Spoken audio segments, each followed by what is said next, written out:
What's good, y'all? It's your boy EnvyDesu.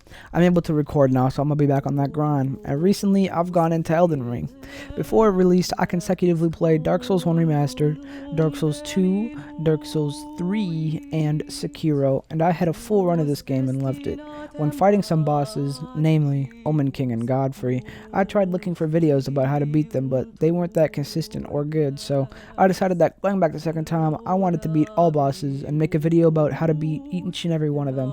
With that being said, how can I tell you how to beat a boss if I can't no-hit it?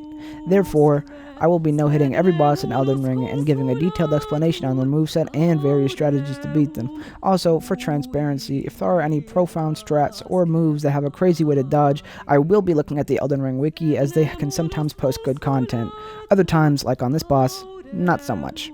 I will also be referencing them for any magic strategies, as I don't play it. One shot. So anyways, let's begin with the Erdtree Burial Watchdog.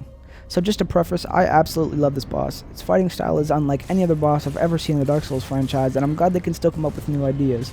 He can appear as a very early game boss, and he is the first one I beat in my run. He isn't that difficult, but it can be annoying to predict since he moves very mechanically. I'm quickly going to go over the Erdtree Burial Watchdog as a boss, and then I'll talk about its moves. The Erdtree Burial Watchdog is parryable, and this is a strat that I used during my no-hit run. I'd recommend parrying his wide swings, and it offers an instant stagger with an opportunity to repost his chest. You are able to stagger him normally, and once again, the repost will be on his chest. You're also able to beat this boss in multiplayer, and you can summon if you need to do so.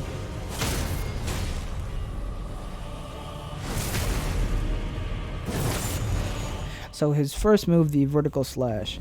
This move is one of the easier moves and can be avoided entirely if you stay at his back. It's a very broad swing and it's not fast, nor does it have any delay, so you can easily predict it.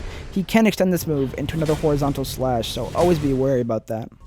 His second move, the horizontal slash. This move is a move I personally struggled a lot with, and it can be avoided if you stay at his back. The initial swing is similar to the vertical slash, and it isn't that hard to dodge. However, he usually combo extends this move, and it's very hard to dodge. I'd recommend always rolling into the first swing, as it will get you to his side and won't extend this move.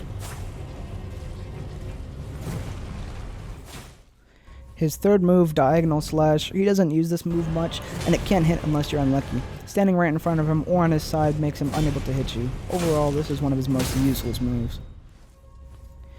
The fourth move, slam. In this move, he tilts his sword sideways before raising it up in the air and slamming it down. This move is easily parryable once you learn the timing, but it does have a little bit of delay to it, so you want to make sure you know that if you want to parry. If not, you can dodge backwards at any time and you'll probably avoid it. The fifth move, thrust. This move is obvious, but the timing is a little bit weird. He will position downwards and thrust, and the sword has a lingering hitbox. Also, for a side note, you can't jump over it. I tried. The sixth move is his tail bash. He can only use this move when you're at his back, however it's easily dodgeable and can be punished. The flame on his tail ignites for a second, and his head does a full turn, which is his biggest telltale sign, and then he will raise his tail and bash it against the ground. Ouch. The seventh move, Fire Breath. This move can be a little tricky if you don't understand the mechanics fully, but thankfully, I'm here. He will start spewing fire at you, and at this point, you want to carefully rotate around him. Make sure not to rotate too far, or else he will change directions, and that can catch you off guard.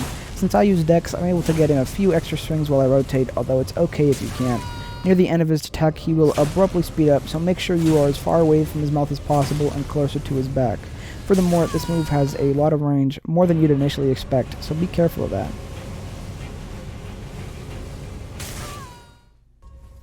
His eighth move, the 360 sweep, and during this move he slams his sword into the ground and sweeps twice in a 360 sweep.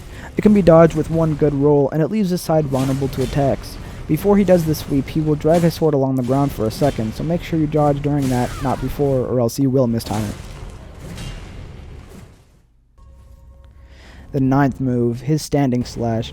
This move was very confusing the first time I saw it, but eventually I found out a trick to always dodge and parry it.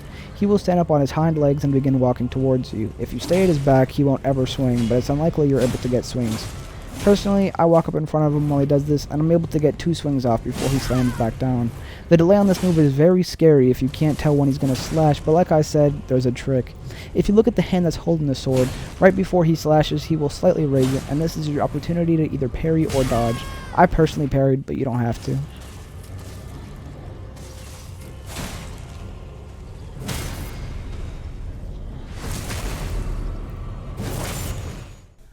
Okay, his 10th and final move, Plunge. This move I think people have the biggest misconception about. This move is a perfect move and you can punish it heavily with any weapon. He will levitate in the air before slamming back down with his sword, and he can do this up to 6 times. Most people run away and dodge during this move, but you don't have to. I'm not 100% sure if this move is parryable, but you can get more DPS if you don't anyways. All you have to do is avoid the initial slam, and if he goes for it again, you're able to hit him while he charges. Using a dex weapon, I'm able to get him 2 times before the next slam. You want to dodge late on this move, as the sword produces a small AoE when he plunges. Now that we know his moves, let's talk strats. For range / magic, this boss is relatively easier. You can spirit summon if you want, but even without it, all you have to do is keep range and spam. The only move that's really a threat is the standing slash, and he's quite agile when he goes on his hind legs. The plunge will make relatively slow pace towards you, and there's a lot of delay between attacks, so you have ample time to punish anything he throws at you. As you can see here, I use bow as well. I'll probably be doing this for most of the bosses I fight, as it gives me a better insight on how to beat them both ways. For melee, the best strat is to stay at his back for sure. The only moves he can do are plunge, standing slash, tail bash, fire breath, and 360 sweep, and these moves are the easiest to dodge in my opinion, and you get a lot of punish chances.